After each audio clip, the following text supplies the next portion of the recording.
الآخرين. وقال ولقد آتينا إبراهيم رشده من قبل وكنا به عالمين. وقال النبي الكريم صلى الله عليه وسلم إن خير الملل ملة إبراهيم. وقال النبي الكريم صلى الله عليه وسلم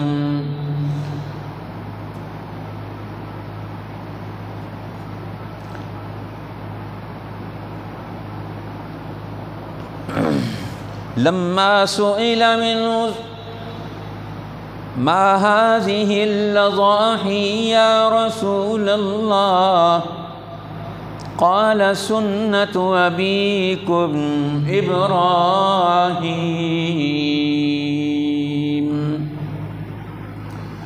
وقال النبي الكريم صلى الله عليه وسلم سمنوا ضحاياكم فإنها على الصراط مطاياكم.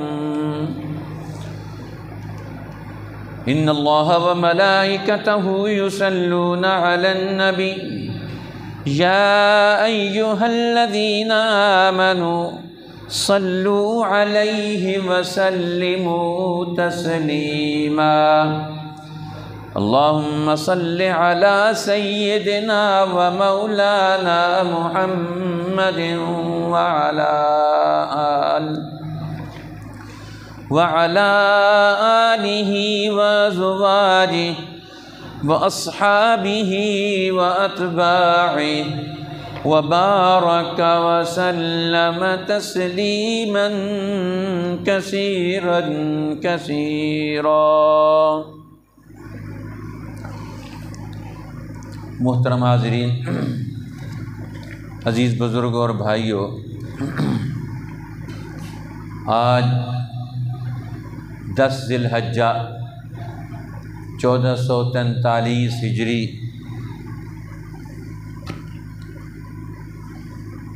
10 جولائی 2022 کا یہ عظیم دن اللہ جل شانہ نے ہمیں نصیب فرمایا ہے، عید الاضحیٰ کا، عید قرباں کا۔ آج کے اس دن کے لیے امت کو براہ راست رب العالمین کی طرف سے رہنمائی حاصل ہوتی ہے کہ تمہیں زندگی میں کن امور کو پروان چڑھانا ہے، کن چیزوں کو تم نے عمل میں لانا ہے۔ لہٰذا یہ عظیم دن ہے، اللہ جل شانہ کے ہاں اس کا بڑا مرتبہ اور مقام ہے۔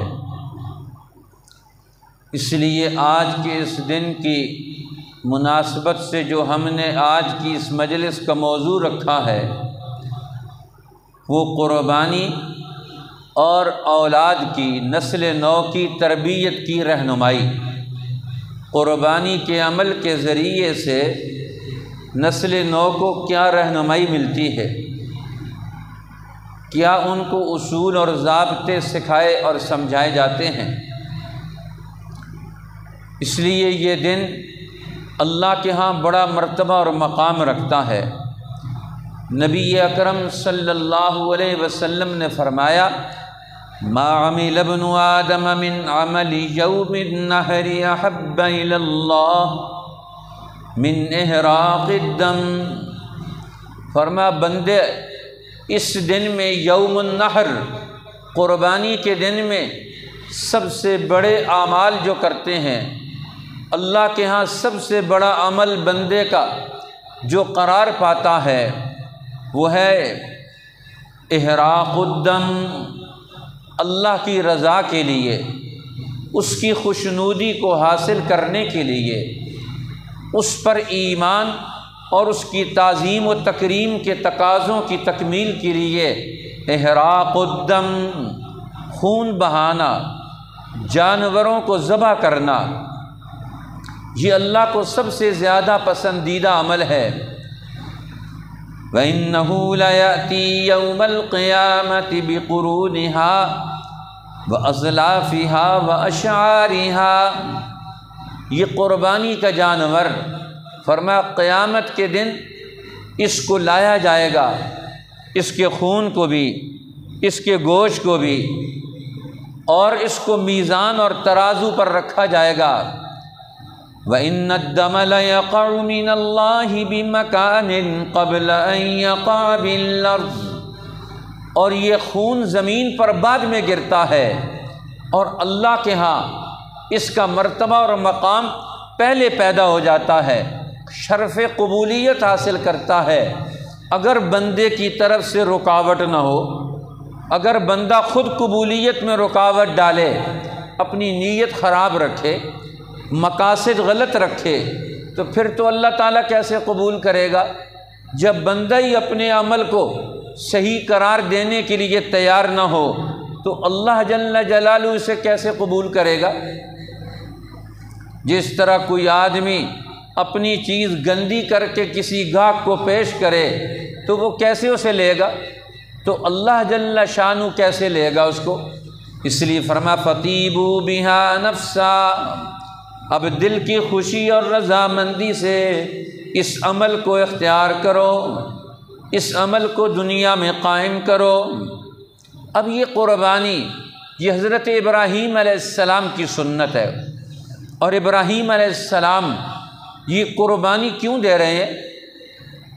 اللہ نے ان کو ایک رہنمائی دی کہ آپ نے میرے بندوں کو دنیا کے ظلم سے، جھوٹ سے، غلطیوں اور خرابیوں سے، ہر قسم کی پستی سے آپ نے نکالنا ہے، لہٰذا ان بندوں کو نکال کر میری عبادت میں، میرے قانون اور تعلیم و تربیت کے رہنمائی میں ان کو لے کر آنا ہے۔ لہٰذا ابراہیم علیہ السلام نے اللہ کے حکم سے یہ بیڑا اٹھایا، یہ ذمہ داری لی کہ اب انسانوں کو دنیا میں اس گناہ کی زندگی میں، اس ظلم اور شرک کی زندگی میں، ذہنی پستی کے اس دور میں ان کو نہیں رہنے دینا۔ ان کے ذہن کو، ان کے عمل کو، ان کے دل و دماغ کو ترقی دینی ہے، ان میں کامیابی کے اصول بھرنے ہیں۔ لہٰذا اب ابراہیم علیہ السلام نے بڑوں کے اور چھوٹوں کی تربیت کی ذمہ داری لے لی کہ اب ہم نے نیا دور پیدا کرنا ہے۔ نیا دور کیسے پیدا ہوگا؟ توحید کے اصولوں پر، لا الہ الا اللہ کے نظریے پر، اس عقیدے پر انسانوں کو لے کر آنا ہے۔ یہ کیسے آگے بڑھیں گے؟ اب اللہ جل شانہ کا حکم آ گیا، اللہ سے دعا مانگ رہے ہیں۔ ابراہیم علیہ السلام 80 سال کی عمر کو پہنچ گئے اور بڑے بڑے مسائل سے نکل رہے ہیں۔ اپنے والد وہ ماننے کے لیے تیار نہیں، قوم آپ کی دعوت کو قبول کرنے کے لیے تیار نہیں، نمرود دشمنی پر اترا ہوا ہے، خاندان مقابلے میں ہے۔ اب سارے لوگ ابراہیم علیہ السلام کے مقابلے میں ہے، اکیلے تنے تنہا ابراہیم علیہ السلام ہے، اور 2 لوگ ان کے ساتھ ہیں، ایک آپ کی بیوی حضرت سارہ اور ایک آپ کے بھانجے یا بتیجے حضرت لوط علیہ السلام۔ آپ کی فآمن لہ لوط علیہ السلام آپ کی قوم میں سے وہ آپ پر ایمان لے کر آئے۔ اب یہ 3 آدمیوں کی جماعت ہے، پوری قوم ماننے کے لیے تیار نہیں، نمرود کے دباؤ میں، ظلم میں، اور اس کو خدا مان کر وہ دنیا میں اپنی انسانیت کی تذلیل و توہین کر رہے ہیں۔ ابراہیم علیہ السلام وہاں سے نکلتے ہیں، اِنَّا بُرَآءُ مِنْكُمْ وَمِمَّا تَعْبُدُونَ مِن دُونِ اللَّهِ كَفَرْنَا بِكُمْ وَبَدَا بَيْنَنَا وَبَيْنَكُمُ الْعَدَاوَةُ وَالْبَغْضَاءُ أَبَدًا حتیٰ تؤمنوا باللہ وحدہ۔ ابراہیم علیہ السلام کہتے ہیں ہم تمہارے اس دین سے، تمہارے اس قانون سے، تمہارے اس نظام سے، تمہارے حکمرانیوں کے اصولوں سے، تمہارے اس طور طریقوں سے برات کا اعلان کرتے ہیں۔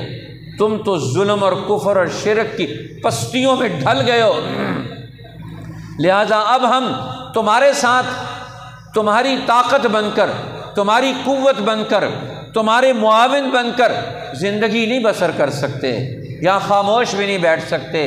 انا براء منکم، ہم تم سے بری ہیں، ومما تعبدون من دون اللہ، اور اللہ کے سوا جن کی تم عبادت کرتے ہو، پوجا کرتے ہو، جن کو خدا اور حاکم اور رب تسلیم کرتے ہو۔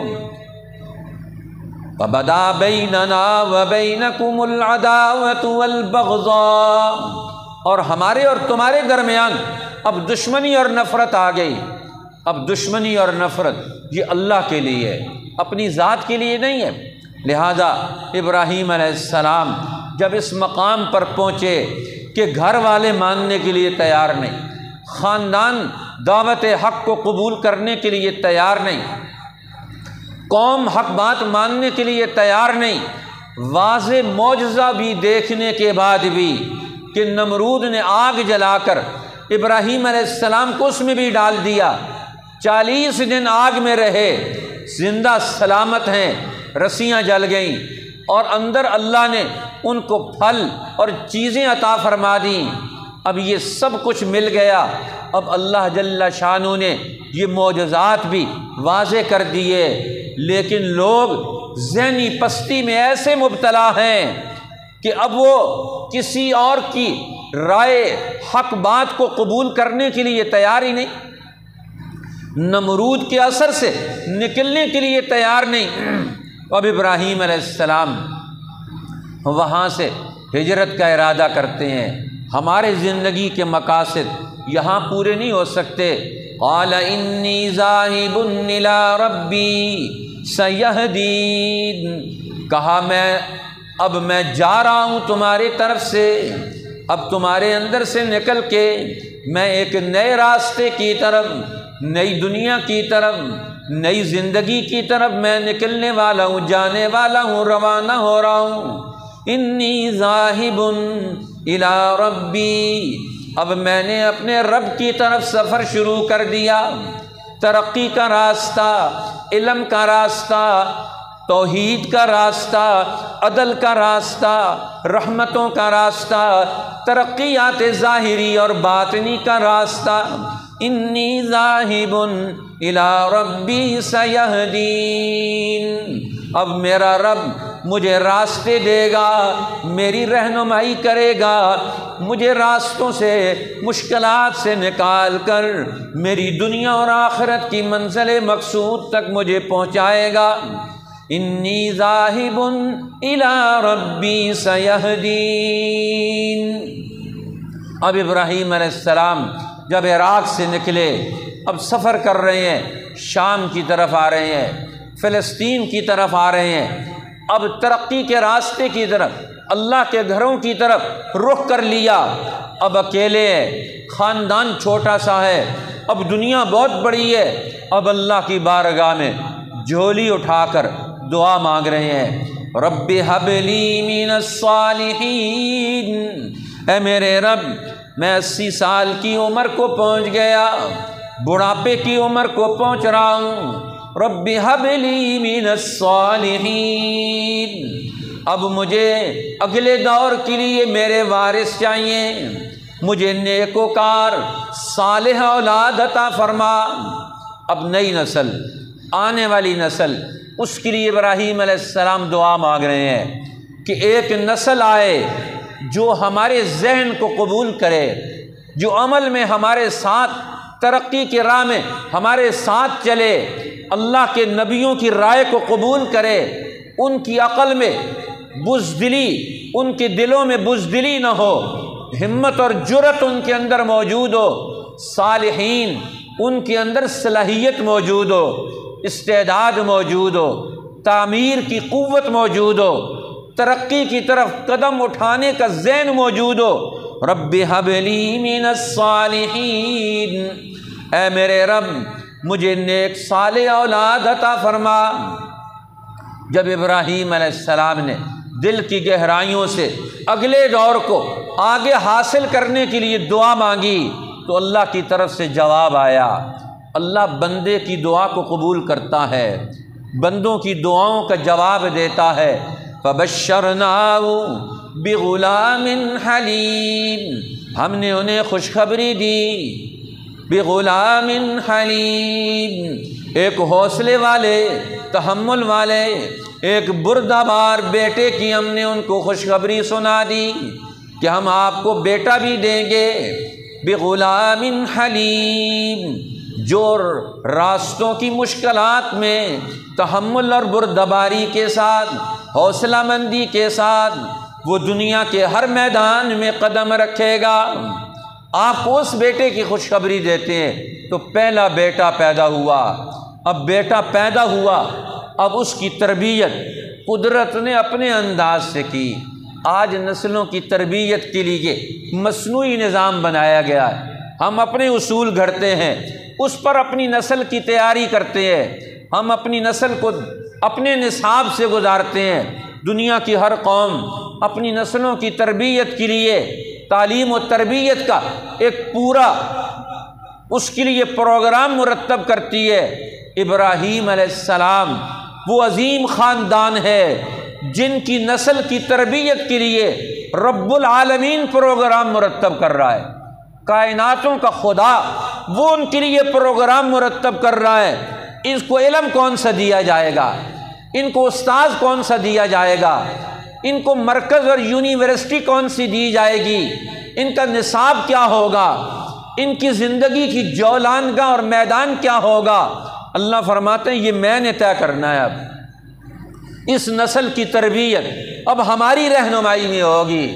اب دنیا کے کسی معلم اور استاد ابراہیم علیہ السلام جو اللہ کے نمائندے بن کر، قاصد بن کر، رہنما بن کر، نائب بن کر دنیا میں کردار ادا کریں گے، لہذا تربیت کا اصول سمجھا دیا۔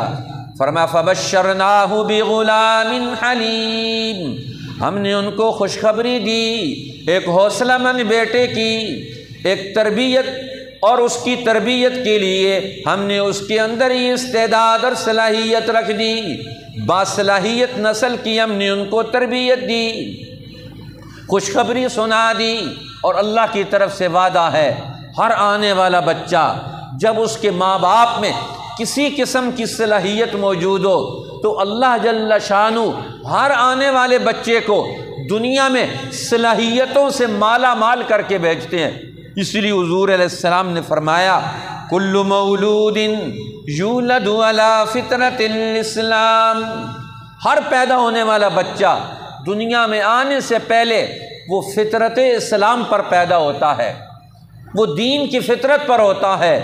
پھر اس کا غالب ماحول ماں باپ، ان کا جو دین ہے، جس گھر میں وہ آنکھ کھولتا ہے، جس گھر میں پرورش پاتا ہے، پھر اسی کا دین اور مذہب اختیار کر لیتا ہے۔ لہٰذا اللہ جل شانہ نے ابراہیم علیہ السلام کو جو اللہ کے نبی ہوتے ہیں ان کی براہ راست تربیت کرتے ہیں، شرک کے ماحول میں آنکھیں کھولی ابراہیم علیہ السلام نے، لیکن اس شرک کے ذہن کو قبول نہیں کیا، لہٰذا آگے بڑھے۔ اب ابراہیم علیہ السلام کو حکم ملا، اب اللہ نے آرڈر کر دیا کہ اپنے بچے کو جو آپ کو بڑی عمر میں ملا ہے اسے اپنے سے جدا کر کے میرے گھر میں چھوڑ کر آ جائے۔ ہجرت کر کے وہاں پہنچ گئے، بیوی اور بچے کو لے کر ربنا اللہ کے گھر میں چھوڑ کر، وہاں سے اوٹ میں اب وہاں مسجد ابراہیم بنی ہوئی ہے، وہاں پہنچ گئے ابراہیم علیہ السلام، دعا مانگ رہے ہیں ربنا انی اسکنت من ذریتی بواد غیر ذی زرع عند بیتک المحرم، اے میرے رب میں نے اپنی ساری دنیا کی ہستی کو، اپنی زندگی کی ساری متاع عزیز کو، اپنی زندگی کی ساری جمع شدہ پونجی کو میں نے تیرے گھر میں لا کے چھوڑ دیا۔ انی اسکنت من ذریتی، بواد غیر ذی زرع عند بیتک المحرم، تیرے پاک گھر میں لا کر میں نے اپنی نسل کو چھوڑ دیا۔ اب نسل کی تربیت کہاں ہوگی؟ جہاں اللہ کی رحمتیں برستی ہوں، جہاں اللہ کی تجلیات اترتی ہوں، وہاں نسل کی تربیت ہوتی ہے۔ اب ابراہیم علیہ السلام اپنی نسل کو وہاں چھوڑ کر جا رہے ہیں، اسی لیے تو ابراہیم علیہ السلام اللہ سے دعائیں مانگتے ہیں، اے اللہ میں نے اپنی نسل کو یہاں چھوڑ دیا، کیوں چھوڑا؟ اے اللہ اب تیری بارگاہ میں کچھ التجائیں ہیں۔ التجا کیا ہے؟ اے اللہ اب میں تجھ سے التجا کرتا ہوں، وَجُنُبْنِي وَبَنِيَّ أَن نَّعْبُدَ الْأَصْنَامَ، مجھے بھی اور میری نسلوں کو بھی بت پرستی سے بچانا، مجھے بھی اور میری نسلوں کو بھی اپنے سوا کسی اور کی عبادت سے بچانا۔ یہ بت پرستی کیوں پیدا ہوتی ہے اور بت پرستی کا نتیجہ کیا نکلتا ہے؟ انسان گروہوں میں بٹ جاتے ہیں، ہر قبیلے اور جماعت کا اپنا خدا بن جاتا ہے۔ جب ہر قبیلے کا اپنا خدا ہوگا تو وہاں ماننے والے، عبادت کرنے والے، ان کا اپنا چھوٹا ذہن بن جائے گا، چھوٹے چھوٹے ذہن وجود میں آئیں گے۔ لہٰذا اب یہ قوم کیسے ترقی کرتی ہے؟ بتوں کی عبادت سے ان کے چھوٹے ذہن بن جاتے ہیں۔ جب ذہن چھوٹا بن جائے وہ کیسے ترقی کرے گا؟ دماغ چھوٹا ہو جائے تو وہ کیسے ترقی کرے گا؟ رب انہن اضللن کثیرا من الناس، اے اللہ ان بت پرستیوں کی ظلمتوں اور تاریکیوں نے بڑے لوگوں کو گمراہ کر دیا، راستے سے ہٹا دیا۔ اب تو میری نسل کو اس سے بچا لے، وہ تیری عبادت پر قائم رہیں۔ لہٰذا ابراہیم علیہ السلام اب یہ چاہتے ہیں کہ یہ ایسا مرکز بنے دنیا میں انسانیت کے لیے کہ دنیا میں انسانوں کے لیے ایک نئی جماعت وجود میں آ جائے، جس کا دل و دماغ تازہ ہو، جس کے دل و دماغ میں وسعت ہو اور توحید کے عقیدے پر وہ اپنی زندگی کو لے کر آئیں، ایسی جماعت وجود میں آ جائے۔ لہٰذا اللہ سے دعا مانگتے ہیں، وہیں کھڑے کھڑے اللہ سے دعا مانگ رہے ہیں، رب اجعل ھذا البلد آمنا، اے میرے رب اس شہر کو امن کا شہر بنا دے۔ امن کا شہر، امن کا شہر کون سا ہوتا ہے؟ جس پر کسی دشمن کا قبضہ نہ ہو، کوئی دشمن وہاں قابض نہ ہو۔ یہاں دشمن آئے گا وہ اپنی پالیسیاں لا کر قوموں کو گمراہ کرے گا، ان کے اوپر اپنی رائے مسلط کرے گا، ان سے اپنا حکم اور قانون منوائے گا۔ جو قومیں دنیا میں غلام ہو جاتی ہیں وہ اپنی ہستی، اپنا ذہن، اپنا عمل، اپنی ترقی کی ساری قوتیں وہ برباد کر لیتی ہیں۔ لہٰذا اس شہر کو امن کا شہر بنا، یہ آزاد شہر ہو، پرامن شہر ہو۔ دنیا کی ساری قوموں میں اس کا احترام وجود میں آ گیا۔ اب جو مکہ پر قبضہ کرنا چاہتا ہے اللہ اس کو گرا دیتا ہے، اس کی طاقت کو فنا کر دیتا ہے۔ اب دوسری چیز کہ ان کا ذہن بھی ترقی یافتہ ہو، اب یہ تعلیم حق کو یہ دنیا میں قائم کرنے والے بن جائیں۔ لہٰذا ابراہیم علیہ السلام اللہ سے یہ دعا مانگ رہے ہیں، اور دعا بھی کیا ہے؟ رب اجعلنی مقیم الصلاۃ ومن ذریتی، اے میرے رب مجھے بھی اور میری اولاد کو بھی نماز قائم کرنے والا بنا دے۔ اب یہ نسل کے لیے عملی زندگی کیا ہے؟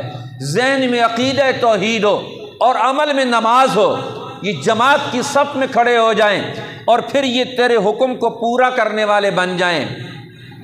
وَمِن ذُرِّيَّتِي رَبَّنَا وَتَقَبَّلْ دُعَا، اے میرے رب یہ ہماری دعائیں قبول کر لے۔ ابراہیم علیہ السلام دعائیں مانگ رہے ہیں، رب ھب لی حکما، اے میرے رب مجھے حکم عطا فرما، فیصلے کی قوت عطا فرما۔ اب ابراہیم علیہ السلام اپنی نسل کی تربیت کیا کرتے ہیں؟ سوالات پیدا کرنا، ذہنوں کو ابھارنا، اپنے دور میں موجود خامیوں اور خرابیوں کے حوالے سے رائے پیدا کرنا۔ اب نمرود کی رائے کو کوئی توڑ نہیں سکتا، اس پر کوئی تنقید نہیں کر سکتا۔ ابراہیم علیہ السلام نے ان پر تنقید کروا دی۔ معاذ پنکھے چلانے پیچھے۔ ابراہیم علیہ السلام نے رائے پیدا کروا دی، فرمایا یہ ہم کیوں تمہاری عبادت کریں، تمہارا حکم کیوں مانیں؟ سوالات پیدا کروا دی، جرأت پیدا کر دی، ہمت پیدا کر دی۔ اس لیے ہر آدمی ابراہیم علیہ السلام نے اصول سمجھائے، فرمایا اپنے نسلوں کی تربیت کرو، بچے بڑے بھی ہو جائیں۔ حضور علیہ السلام نے فرمایا لا ترفع النساء عن ذریتک، اپنی اولاد سے اپنی نگرانی کا نظام مت ہٹاؤ۔ اب ابراہیم علیہ السلام کعبۃ اللہ میں چھوڑ کے جا رہے ہیں اپنی نسل کو، اور وہاں سے چھوڑ کے جا رہے ہیں وادی ذی زرع غیر ذی زرع میں، لیکن ابراہیم علیہ السلام کبھی کبھی آ کر نگرانی کرتے، ہر سال آتے ہیں، دوسرے سال آتے ہیں حج کرنے کے لیے، کبھی عمرہ کرنے کے لیے سفر کرتے ہوئے آتے ہیں، اور قوموں کا رخ بناتے ہیں اس گھر کی طرف کہ جبل کعبہ، جبل الرب، اللہ کے پہاڑ جبل اللہ پر جانا ہے، اور کعبہ بیت ابراہیم کی طرف جانا ہے۔ اب ابراہیم علیہ السلام نے مسلسل سفر کیے کعبۃ اللہ کی طرف، تو دنیا کی ہر قوم، ہر قبیلے کے اندر یہ تعارف پیدا ہو گیا کعبۃ اللہ کا، یہ بیت اللہ بھی ہے اور یہ ابراہیم علیہ السلام کا گھر بھی ہے، لیکن وہاں رہتے نہیں، اپنی نسل کو چھوڑ کر آئے، یہ اللہ کی نگرانی میں آ گئے۔ اسماعیل علیہ السلام کعبۃ اللہ کے اندر پرورش ہو رہی ہے، اور وہاں ان کی زندگی کی اٹھان ہو رہی ہے، جو اگلے دور میں قیامت تک کے آنے والے نبیوں کے نبی، امام الانبیاء کے جد امجد بننا ہے۔ اللہ نے ان کو اس مصیبتوں اور مشکلات سے گزار کر وہاں ان کو رہنما بنا دیا۔ اب ابراہیم علیہ السلام اپنی نسل کو وہاں چھوڑ کر جاتے ہیں، اور کبھی کبھی نگرانی کے لیے آتے ہیں۔ اب جب چھوٹی عمر سے تھوڑا سا آگے بڑھ گئے، ابراہیم علیہ السلام کو حکم ملا اب اپنے بیٹے کو میرے نام پہ قربان کرو۔ فلما بلغ معه السعي قال يا بني إني أرى في المنام، جب دوڑنے کی عمر کو باپ کے ساتھ پہنچ گئے، بڑے ہو گئے، کام کرنے کے لائق بن گئے، ان کے اندر عقل اور شعور کا اور چیزوں میں فرق کرنے کا دور پیدا ہو گیا۔ اب جب اس عمر کو پہنچے، اب نظر آنے لگے، اب ان کے اوپر کوئی دیکھا جا سکے، فیصلے کیے جا سکیں۔ اب ابراہیم علیہ السلام کو حکم ملا کہ اب اپنے بیٹے کو ذبح کریں۔ اب بیٹے کو ذبح کرنا ابراہیم علیہ السلام سے پہلے دور کے لیے، سابی دور میں عبادت گاہوں کے لیے اور اللہ کے گھروں کے لیے اپنی نسلوں کو قربان کر دیتے تھے، ذبح کر دیتے تھے۔ لیکن ابراہیم علیہ السلام یہ تو ملت حنیفیت کے ترجمان بن کے آ رہے ہیں، لہٰذا اب دین فطرت پر ہیں، لہٰذا فطرت کے تقاضے بدل رہے ہیں۔ آغاز اس پچھلے دین سے ہوا کہ اپنی نسل کو ذبح کرو، قربان کرو۔ اب قربانی کے لیے تیار ہو گئے، اللہ کا حکم پورا کروانا ہے۔ ابراہیم علیہ السلام اسماعیل علیہ السلام کے پاس پہنچ گئے اور انہیں پاس بلا کر ان سے رائے لیتے ہیں، ان سے مشورہ کرتے ہیں۔ اب دیکھیں جب چھوٹی نسل ہے، اس وقت ان کی ضرورتیں کھانے پینے کی، لباس کی، ان کے آداب اور اخلاق کی اور ان کی تعلیم و تربیت کی ہیں۔ اب جب بچہ تھوڑا سا بڑا ہو گیا، اب باپ اپنے اور اس کے درمیان فاصلے کو پاٹ دے، اب اس کی تربیت کرے، اب اس کو نگرانی دے، اب اس کو مشاورت میں لے کر آئے۔ قال یا بنی انی ارا فی المنام، اے بیٹے میں خواب دیکھتا ہوں، انی اذبحک، کہ میں تجھے ذبح کر رہا ہوں، فانظر ماذا تری، اب تیری کیا رائے ہے؟ تو بھی غور و فکر کر لے، تو بھی سوچ لے، ماذا تری، ما تری، تو کیا دیکھتا ہے؟ تو بھی نظر کر، غور و فکر کر۔ اب یہ بچوں کی تربیت ہے کہ اللہ کے حکم کی طرف انہیں مائل کیا جائے، فوری طور پر فیصلہ نہ مسلط کیا جائے۔ آپ سچی بات بتانا چاہتے ہیں، پہلے ذہنی ہم آہنگی پیدا کریں۔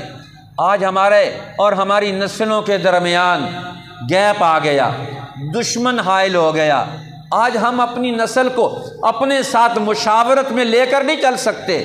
فلما بلغ معه السعی، جب وہ دوڑنے کی عمر کو اس کے ساتھ پہنچ گیا۔ قرآن کہتا ہے اپنی نسل کو اپنے ساتھ رکھو، اپنی نگرانی میں رکھو، یہ نہیں کہ دشمن کی نگرانی میں دے دو۔ آج بچہ پیدا ہوتا ہے دشمن کی گود میں ڈال دیتے ہیں، کہتے ہیں اس دشمن نے ہماری پرورش کرنی ہے۔ اور اس تعلیم اور تربیت کے اس نظام نے جو امریکہ اور یورپ کی قوموں نے پیدا کیا ہے، اب ہمارا بچہ ان کی نگرانی میں پرورش پائے گا۔ قرآن اسماعیل علیہ السلام کا تذکرہ کرتا ہے، فلما بلغ معه السعی، جب ابراہیم علیہ السلام کے ساتھ دوڑنے کی عمر کو پہنچ گئے۔ اب باپ کی نگرانی قریب سے بھی ہو سکتی ہے، دور سے بھی ہو سکتی ہے۔ ابراہیم علیہ السلام 2 مہینے کی مسافت سے بیت اللہ میں چھوڑ کر گئے، اور 2 مہینے کی مسافت سے شام اور فلسطین میں بیٹھ کر یہاں اپنے بچے کی نگرانی کر رہے ہیں، ان کی مصروفیات کا تعین کر رہے ہیں، ان کی زندگی کے امور کی نگرانی کر رہے ہیں۔ انی اذبحک فانظر ماذا تری، صحبت کا اثر ہوتا ہے۔ ایک باپ اپنی اولاد کے ساتھ مل کر جائے، سالہ سال تک ایک باپ کی تعلیم کا اثر، ایک نبی کی تعلیم کا اثر جب دل میں اترتا ہے وہ زندگی سے نہیں نکلتا، چاہے ایک چھوٹا سا بچہ کیوں نہ ہو۔ جب آپ صدق کے دل سے، اخلاص کے ساتھ، شفقت کے ساتھ، محبت کے ساتھ، عقل اور شعور کے ساتھ، حکمت و تدبر کے ساتھ اپنی نسل کو رہنمائی دے کر جائیں گے، وہ اندر نقش ہو جائے، وہ نہیں نکل سکتی۔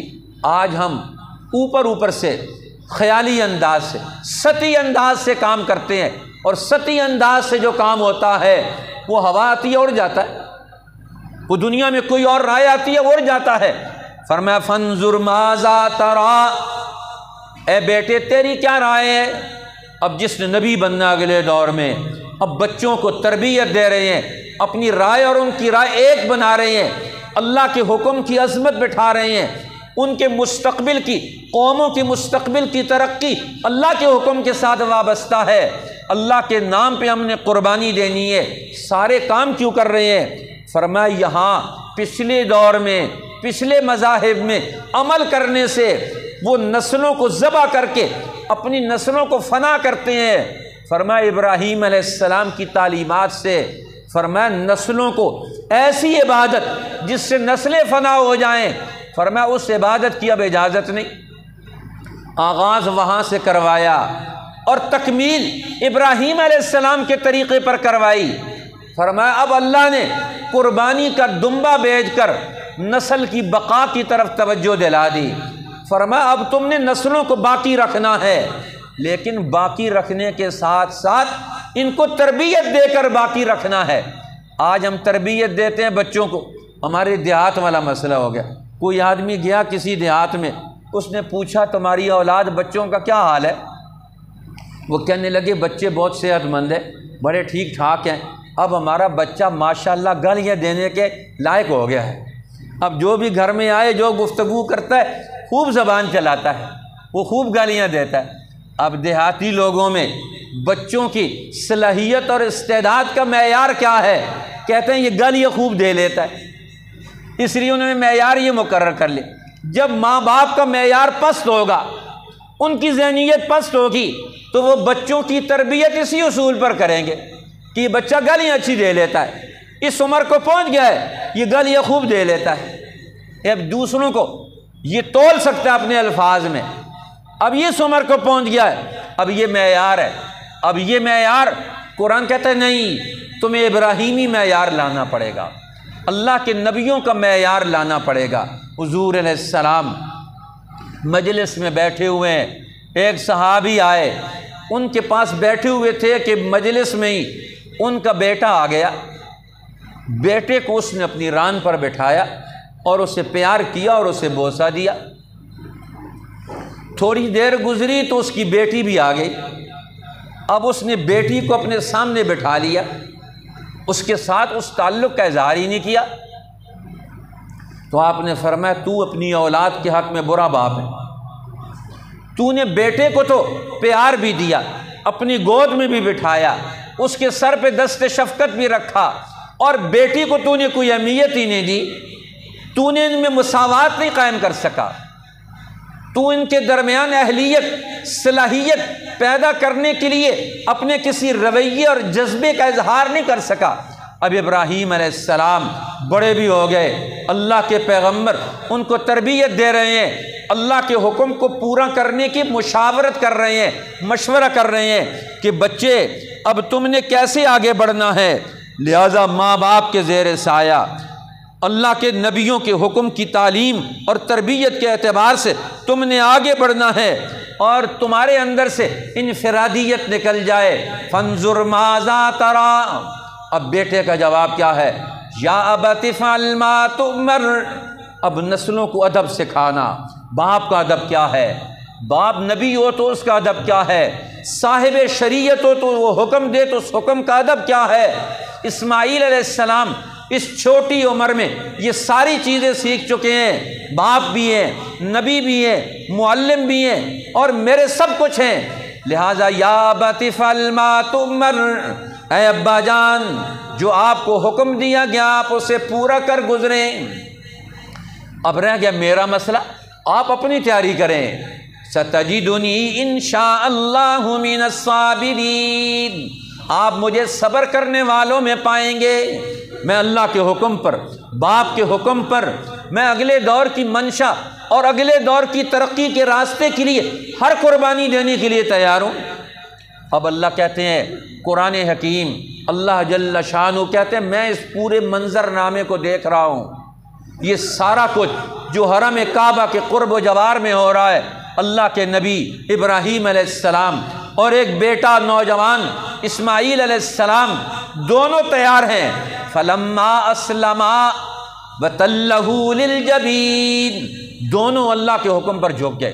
اب یہ نسل تیار ہو جو اللہ کے حکم پر جھک جانے والی ہو، تو دیکھو دنیا میں ترقی کیوں نہیں ہو سکتی، کامیابی کیوں نہیں ہو سکتی۔ اب ابراہیم علیہ السلام نے 3 آدمیوں سے سفر شروع کیا تھا، پھر ہاجرہ اور اسماعیل علیہ السلام ان کی زندگی میں شامل ہوئے، یہ 5 آدمی بن گئے۔ اب پھر اگلا سفر شروع ہو گیا۔ اب دنیا کی قوموں میں انہوں نے کتنا بڑا دور پیدا کر دیا اپنے اس ایک بیٹے کے ذریعے، پھر دوسرے بیٹے کے ذریعے، ایک بیٹا بھی تربیت یافتہ زندگی کے میدان میں اتار دیا جائے، وہ دنیا کی قوموں کا رخ بدل سکتا ہے۔ آج ہم اپنے بیٹوں کے اندر یہ صلاحیت پیدا کرتے ہیں، ہم اپنی نسل میں کہ وہ اس دین کے محافظ بن کر، انسانوں کے محافظ اور نگران بن کر، اللہ کے دین کی تعلیمات کے ترجمان بن کر دنیا میں زندگی بسر کریں، دنیا کے قائد اور رہنما بن کر زندگی بسر کریں۔ کیا ہم یہ دنیا میں کردار ادا کر رہے ہیں؟ ایک آدمی بھی ایسا اتارا جائے قیامت تک اس کا نام رہے گا۔ اس لیے ابراہیم علیہ السلام نے اس وقت دعا مانگی تھی، وَاجْعَلْ لِي مِن وَرَثَةِ جَنَّةِ النَّعِيمِ، فرمایا کلمۃ وَجَعَلَهَا کلمۃ باقیۃ فی عَقِبِهِ، ہم نے ان کو کلمہ باقیہ بنا دیا، قیامت تک اب ان کا نام باقی رہے گا۔ انہوں نے اپنی نسلوں کو تیار کر دیا، جو اپنی نسل کو تیار کرے گا وہی دنیا میں قائم اور دائم رہے گا۔ لہٰذا ہمیں اپنی نسلوں کی تربیت کرنی ہے، یہ ذمہ داری۔ قربانی کا یہ دن ہمیں یہ سکھاتا ہے، یہ جانور کو ذبح کر کے فارغ ہو جانا کمال نہیں، جانور کو ذبح کرنے کے بعد اب ایک باپ کی کیا ذمہ داری بنتی ہے، ایک اولاد کی کیا ذمہ داری بنتی ہے، ایک خاندان اور قوم کی کیا ذمہ داری بنتی ہے، وہ اپنے نسلوں کے اندر اجتماعی اعتبار سے کیا رائے پیدا کرتے ہیں۔ آج ہمارے ملک اور قوم کے اعتبار سے ہمارے بچوں کی رائے نہیں بنی، 75 سال میں ہمارے بچوں کی کوئی رائے وجود میں نہیں آئی، آج تک انہیں کوئی پتہ نہیں ہمارا ملک، ہماری قوم دنیا میں کیسے ترقی کرے گی، کس نے ہمیں نقصان پہنچایا ہے، کس نے ہمارے وسائل پر قبضہ کیا ہے، کس نے ہماری تباہی اور بربادی کے وارنٹ جاری کر کے اس پر سائن کیے اور ہم سے سائن کروانا چاہتے ہیں ہماری موت اور ہماری ذلت پر۔ قرآن کہتا ہے عزت کی زندگی گزارو اور عزت کی موت مرو، ذلت کی زندگی، تباہی اور شیطانوں کی زندگی۔ اس لیے تو ابراہیم علیہ السلام نے کعبۃ اللہ میں شیطان کو پتھر مارے تھے۔ آج ہم شیطان سے دوستی لگاتے، جب شیطان سے دوستی لگا کے گھر میں لائیں گے تو وہ شیطان ہماری نسلوں کی خیر خواہی کرے گا، وہ ہمیں ترقی دے گا، وہ ہماری نسلوں کی خیر خواہی کرے گا۔ لہذا شیطانوں سے دشمنی مول لینا، ان کو پتھر مار کر اپنے راستوں سے الگ کرنا، یہ آج کی ذمہ داری ہے۔ اللہ جل شانہ مجھے اور آپ کو اور پوری امت کو دنیا میں پھر سے ابراہیم علیہ السلام، امام الانبیاء محمد الرسول اللہ صلی اللہ علیہ وسلم کے طریقہ کار پر دنیا میں اپنی نسلوں کی تربیت کر کے، ان کے ذہنوں کو تیار کر کے، ان کی اخلاقی قوت پیدا کر کے، تعمیری صلاحیتیں وجود میں لا کر، ان کو رائے دنیا میں دے کر، مشاورت کی اہلیت پیدا کر کے، ایک قوت میں ڈھال کر ہم دنیا سے جائیں، تاکہ دنیا میں ہماری نسل شکست خوردہ نہ ہو، بھیک مانگنے والی نہ ہو، جاہل نہ ہو، بد اخلاق نہ ہو، اللہ کے گھروں میں آنے والی ہو، اللہ کے قرآن کی تعلیم سے آراستہ ہو۔ ایسی نسل ہم چھوڑ کر جائیں، پھر وہ ہمارے لیے وہ صدقہ جاریہ بنے گی۔ اور اگر ہم دشمن کے قبضے میں نسل کو دے کر جائیں گے تو پھر تو ہم نے اپنا بھی بیڑا غرق کیا اور نسلوں کا بھی بیڑا غرق کر دیا۔ اللہ جل شانہ مجھے اور آپ کو، پوری دنیا کے مسلمانوں کو قربان